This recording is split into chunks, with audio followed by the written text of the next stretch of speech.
Hello! My name is Kallista, and welcome back to Mass Effect 3 Legendary Edition. In the last episode, we arrived in the Hades Nexus. We are still doing some more planet scanning. We might go and do Ontarom today. I'm not sure. We'll see how I feel. Bothros. A rock and ice planet, Bothros is home to a scientific curiosity. Evidence of a primate-like spacefaring civilization was found frozen in its equatorial ice, ranging from melted fragments of metal to preserved remains of the creatures still wearing suits for extravehicular activity. Further exploration revealed that their habitation centers were vaporized by orbital bombardments from railgun-like weapons, hitting with a force of approximately 120 kilotons of TNT. Only those that fled or happened to be away from the habitats were preserved in the ice, where they died of asphyxiation. This unknown species did not come from Asteria, but scientific teams are looking for evidence that they visited there. It is difficult to believe that they would colonize a frozen rock like Bothros and ignore a lush garden world.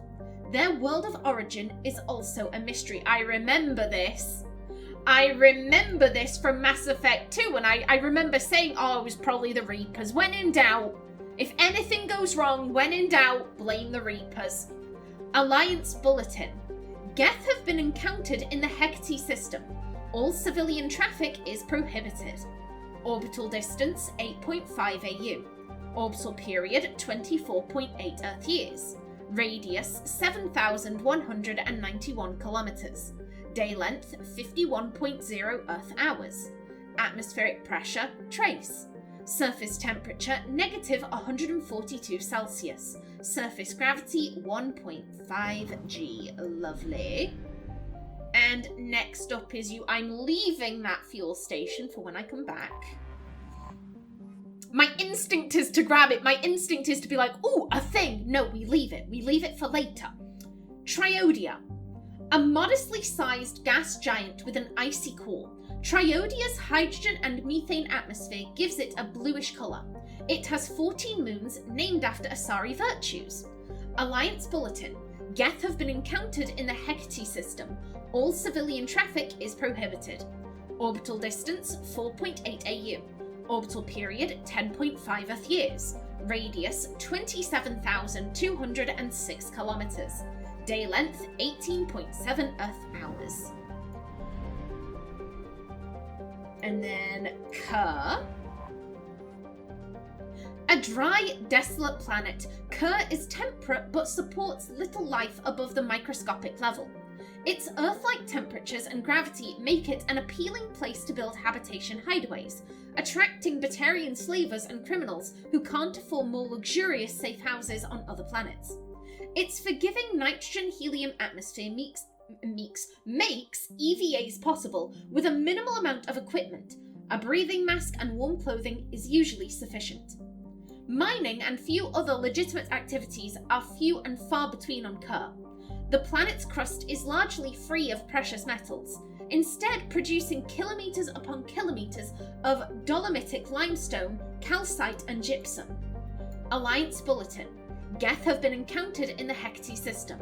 All civilian traffic is prohibited. Orbital distance 2.2 AU. Orbital period 3.3 Earth years. Radius 6,420 kilometers. Day length 61.7 Earth hours. Atmospheric pressure 1.2 Earth atmospheres. Surface temperature -4 Celsius. Surface gravity 1.1 G. And you, Asteria, tell me you have something nice. I would like something nice from you. A habitable planet known for its arid sulfurous deserts, Asteria is colonized near the poles to avoid the uncomfortable temperatures that can reach 65 degrees Celsius in more southern latitudes. While the seas contain primitive animal life, little of it can live on land, leaving the soil to hardy plants that can survive in the extreme heat. Asteria is home to thriving human and Asari agrarian colonies, but little in the way of manufacturing or mining. Travel advisory. Carbon dioxide concentrations can reach 2,500 parts per million in Asteria's atmosphere. Citizens should carry supplemental oxygen for children and the elderly. Consult with local governments to discuss animal companion detection systems or other preparatory measures. Alliance Bulletin. Geth have been encountered in the Hecate system. All civilian traffic is prohibited. Well, this is going to be a thing of the past eventually. Very soon, in fact, assuming we all survive. Assuming we all survive, you know, the Geth are going to be living their best life. This is like, oh, Geth have been encountered in the Hecate system. Remember to say hi. Remember to say hi to your robot buddies. Colony founded 2044 CE. Population 188 million. Capital Blackdamp. Orbital distance 1.3 AU. Orbital period 1.5 Earth years. Radius 5,900 and there is no end, it's just 5,900 kilometers. Day length 21.4 Earth hours. Atmospheric pressure 1.2 Earth atmospheres. Surface temperature 25 Celsius. Habitable zone. Surface gravity 0.8 G. Lovely. Now, okay, up here. Yoink.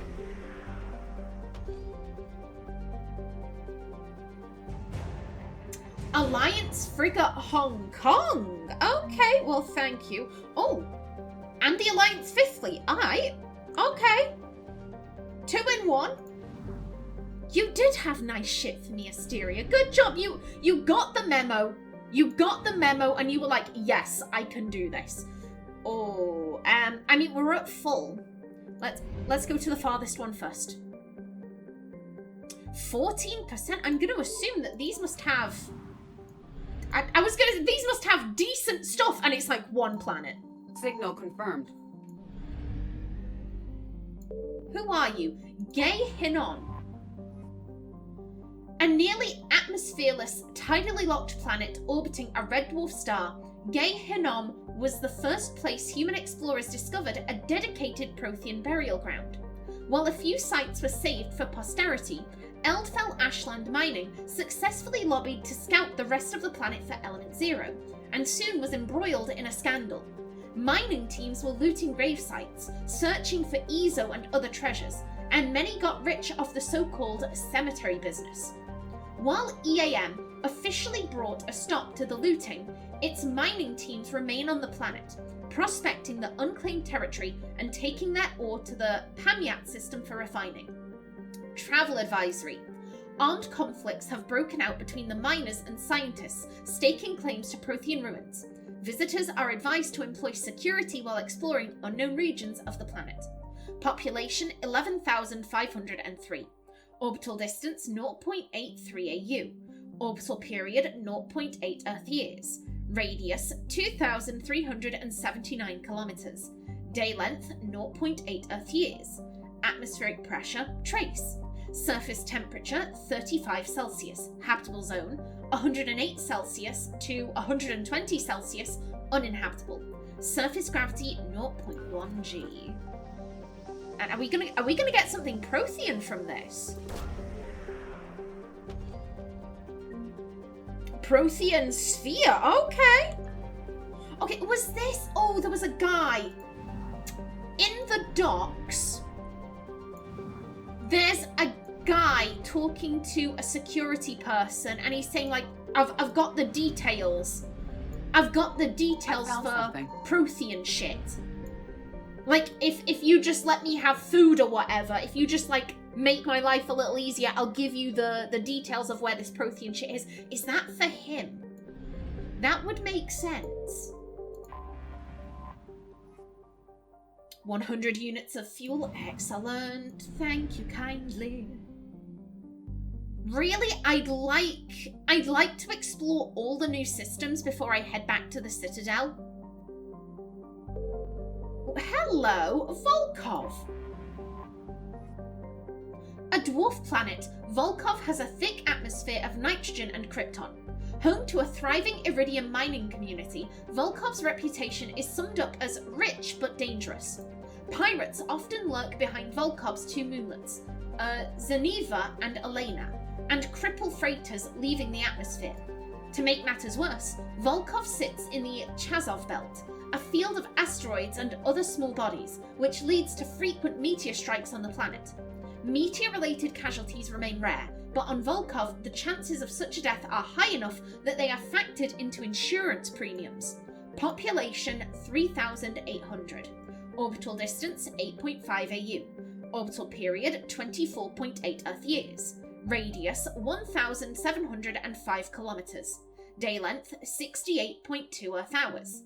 Atmospheric pressure 3.75 Earth atmospheres. Surface temperature -59 Celsius. Surface gravity 0.1 G. Oh, you thought you were being sneaky. You thought you were being sneaky, but no, I'ma read everything. I'ma read everything. And I do hope it's all coming through decently on my microphone. When I always do a little test recording of my mic. I always do a little test recording, and today it was really crackly. I think I fixed it. Fingers crossed I fixed it. Otherwise, I'm gonna have to do post commentary. I've never done that before in a video. That'll be weird. Patsayev. A rock planet encased in frozen oceans, Patsayev was notable for the largest written message ever created by a human being. Andrei Kobzar, a disgruntled miner whose fortunes were spent prospecting for EZO, used the mass accelerator cannon of a local mercenary group's A-61 Mantis gunship to carve a 208-kilometer-long message in the ice saying, again, I'm so sorry, Russians, I'm so sorry, Zdez Nichego Net. The Russian for, there's nothing here. The message used to be visible from low orbit. Ironically, the message itself appears to have been melted away by another determined individual with heavy equipment. And now, truly, there is nothing here. I think this is new. I think this is new to Mass Effect 3. Oh, that's cool. Orbital distance 4.2 AU. Orbital period 8.6 Earth years. Radius 6,351 kilometers. Day length 18.9 Earth hours. Atmospheric pressure trace. Surface temperature -118 Celsius. Surface gravity 1.0 G. And oh god, Dobrovolsky. I'm so sorry. I can't pronounce shit. I'm gonna go with oh god. I'm thinking about it too hard. Now that's the issue. If I don't think about it too hard, I'll probably be able to get it out. But because I'm like, oh, how do pronounce? How do pronounce? Focus on each syllable. Work it out, brain. Work it out. Because I'm hyper focusing, I'm not going to be able to get this. Dobrovolsky. Another near Earth-sized rock planet without much atmosphere to speak of, Dobrovolsky is home to Altai Mineral Works, a local extraction company noted for its success in EZO refining. The planet itself provides aluminum for local fabricators, which are churning out habitats at an astonishing rate for a system that has no garden planet. With its ore supply coming all the way from the Shoal system, Dobrovolsky is held up as... I feel like I'm reading this weird. Dobrovolsky is held up as the proof of the miner's cliche, where there's EZO, there's an economy. Orbital distance 2.3 AU. Orbital period 3.5 Earth years. Radius 6,972 kilometers. Day length 59.1 Earth hours. Atmospheric pressure 0.21 Earth atmospheres. Surface temperature -46 Celsius. Surface gravity 0.9 G. You know, as I was talking about my microphone earlier, I might be getting a new one soon. I've had this microphone. Ooh, Alliance Frigate, Leipzig. I can pronounce that, Leipzig. German's not too bad. Russian, that could also be Polish. I get a wee bit confused. But yeah, I've had this microphone for, I was actually recording Let's Plays for at least a year before I ever started uploading them. So we'll be, we're talking about 5 years, maybe a little longer than that. And this past year, I've been running into some issues, so I'm thinking, it might be time. it might be time for a new microphone.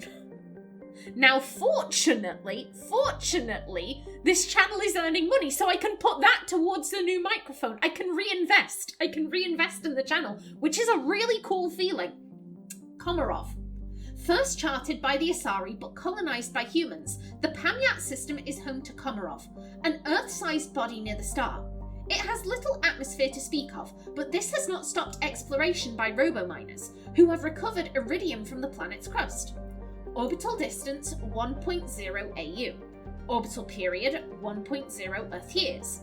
Radius 6,861 kilometers. Day length 39.6 Earth hours. Atmosphere trace. Surface temperature 55 Celsius. Surface gravity 1.3 G. Lovely. And next up is Hot Plus. Lenny in. Signal confirmed. And... okay, just you two. How much is this? 250. Okay, excellent. Lovely. Lovely. Yeah, I was worried. I don't think I do apologise. My throat just gave out. I'm gonna take a sip. 1 second. Ah, lovely water. Yeah, I don't think I ever finished off my thought. I'd like to get all of the systems done before I go back to the Citadel. Obviously, the Citadel is one of the few places you can refuel. So yeah, I'm really happy with that, with how our fuel's looking. Aegis. A hydrogen-helium gas giant, Aegis was the site of an unparalleled cosmic event roughly 1.8 million years ago. An extrasolar body about 200 square kilometers in size was drawn into Aegis's gravity well and struck the Jovian planet, blasting enough dust and material into orbit to create a ring. An urban legend has grown over this event. The story goes that if the extrasolar body, usually called a comet, was unaffected by the gravity well of Aegis, it would have coincided with an orbit of Trident and created an extinction-level event on that planet. Prevailing scientific opinion holds that this is an exaggeration at best. Orbital distance 4.5 AU. Orbital period 9.6 Earth years. Radius 53,682 kilometers. Day length 11.6 Earth hours. I love a good orbital period.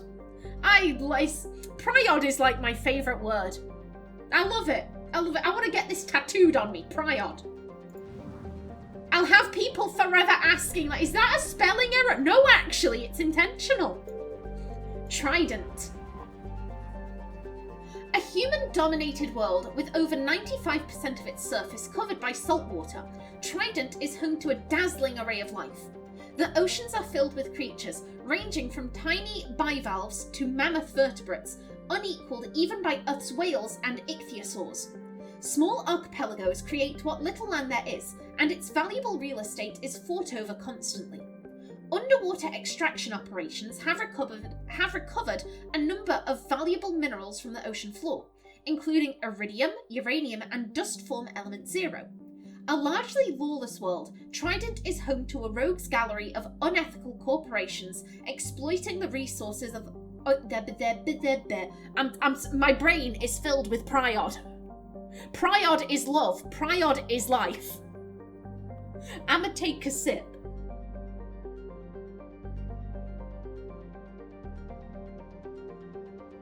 Okay, I am composed. I am composed. We put period to the side. We will no longer think of period.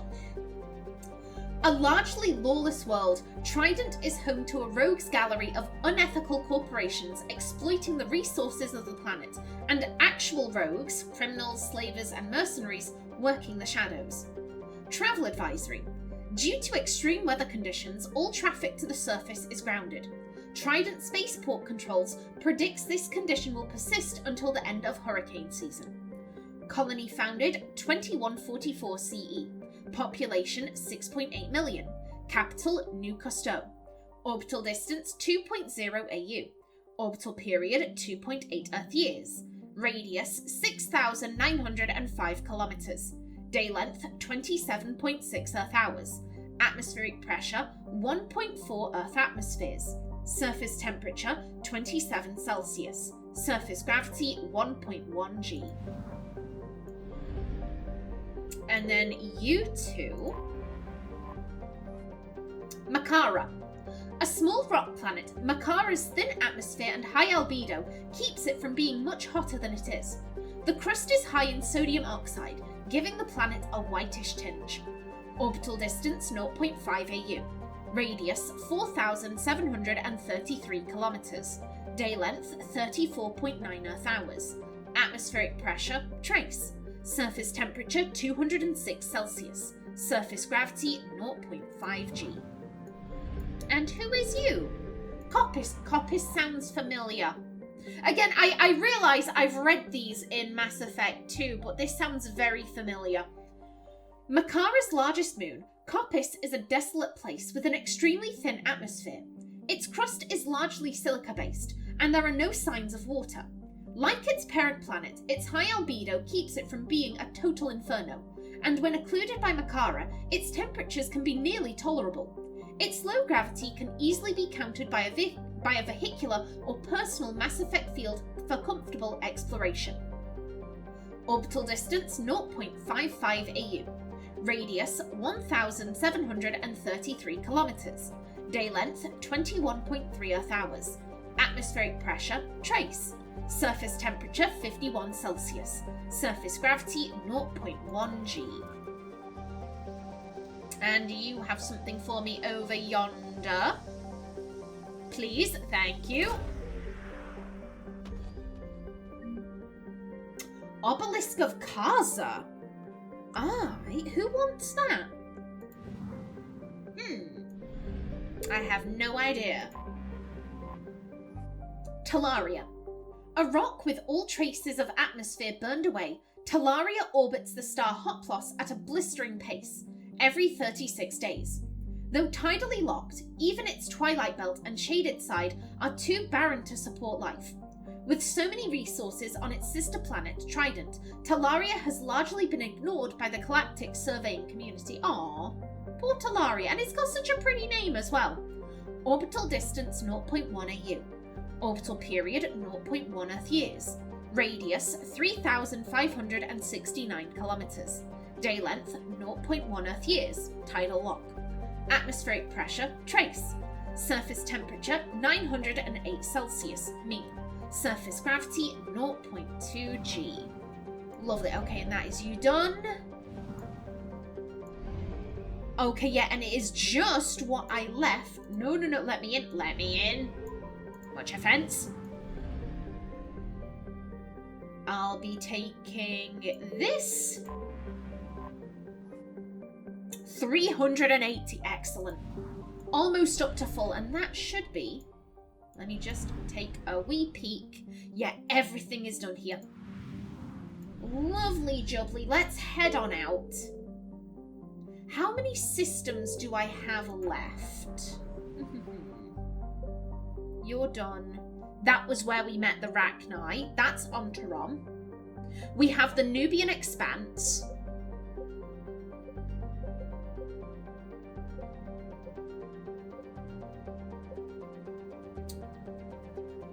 I believe you were there before. Yeah, I'm pretty sure the Horsehead Nebula has been there for a while. Yeah, okay.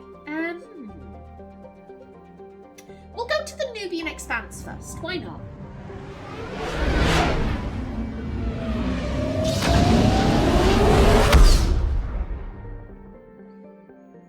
And then how many systems? Okay, only 3. Lovely.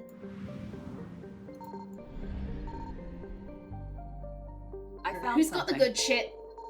You have the good shit. Pragia, that is... Oh, Pragia.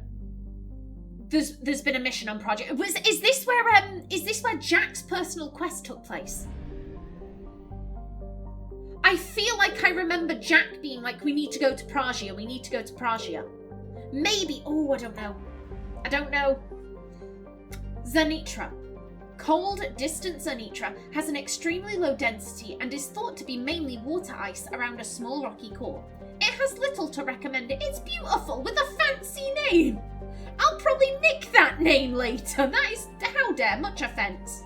Much offence on Zernitra's behalf. Orbital distance 7.78 AU. Orbital period 21.8 Earth years. Radius 2,683 kilometers. Day length 44.9 Earth hours. Atmospheric pressure trace. Surface temperature negative 158 Celsius. Surface gravity 0.16 G. And then where there be you? Who is this? Ooh, Gamion? We'll go with Gamion. Gamion is a hydrogen-helium gas giant with 6 large icy moons. The outermost one, Gigula, is of note for a well-preserved wreckage of an ancient starship that was recovered by a Turian military surveyor. Little information has been released to the public on the vessel, aside from a scholarly paper regarding how the internal layout suggests a horizontally oriented race. Orbital distance 5.19 AU. Orbital period 11.8 Earth years. Radius 50,875 kilometers. Day length 65.6 Earth hours. And Alkanost, with some lovely shades of blue. Alkanost is a standard ice giant with a methane ammonia atmosphere. It has an unusually strong magnetic field, which is occasionally used when ships need to discharge their drives. Orbital distance 2.47 AU. Orbital period 3.9 Earth years. Radius 17,946 kilometers. Day length 18.8 Earth hours. And Pragia. Yeah, is this? Yeah, this is where Jack's personal quest took place. My memory is sound. The jungle planet Pragia is overrun by choking hypergrowth caused by industrially mutated plant species. This, combined with its relative isolation and lack of population, has made Pragia an occasional base of operations for drug runners, weapon smugglers, pirates, mercenaries, terrorists, and intelligence agents seeking secrecy. Sustained habitation on Pragia is extremely difficult, where mutant and even poisonous plant life can overgrow colonies in days instead of years. Orbital distance 1.3 AU. Orbital period 1.5 Earth years. Radius 5,137 kilometers. Day length 29.6 Earth hours.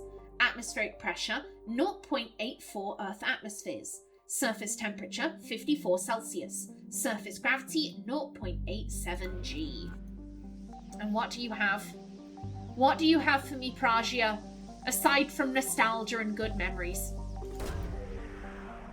I miss Jack. Research data from Pragia, thank you.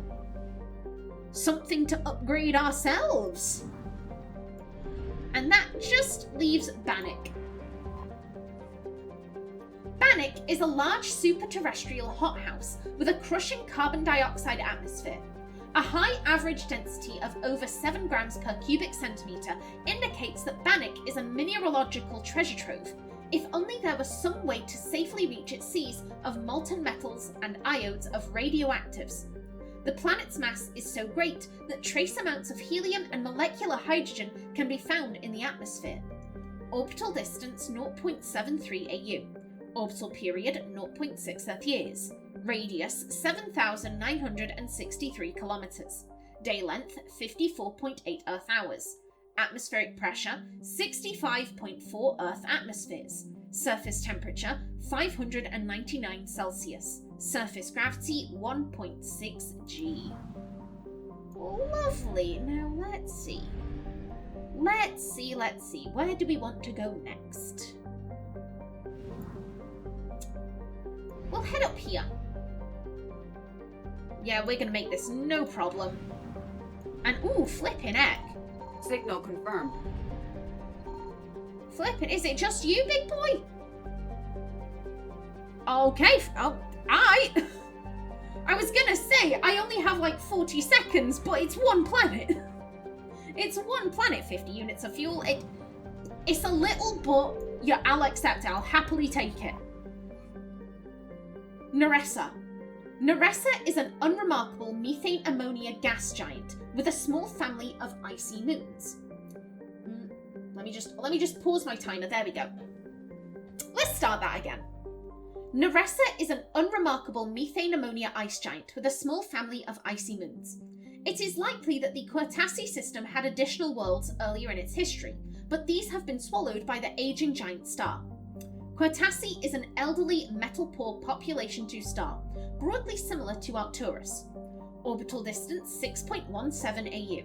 Orbital period 2.4 Earth years.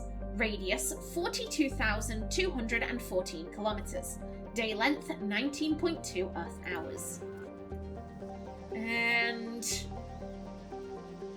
what are we ending the episode on? Please be something good. Please be something good. Don't end the episode on something lame.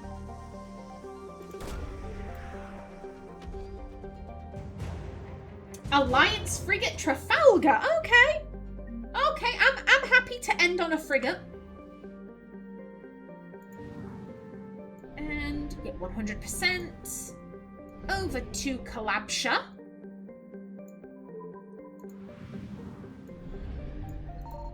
I found something. Okie doke, and we will look at all of this stuff in the next episode. So until then, please remember to like if you enjoyed, leave a comment below, and if you wanted to subscribe, it would be very much appreciated. I've been Kallista. Thanks for watching, and see you in the next episode.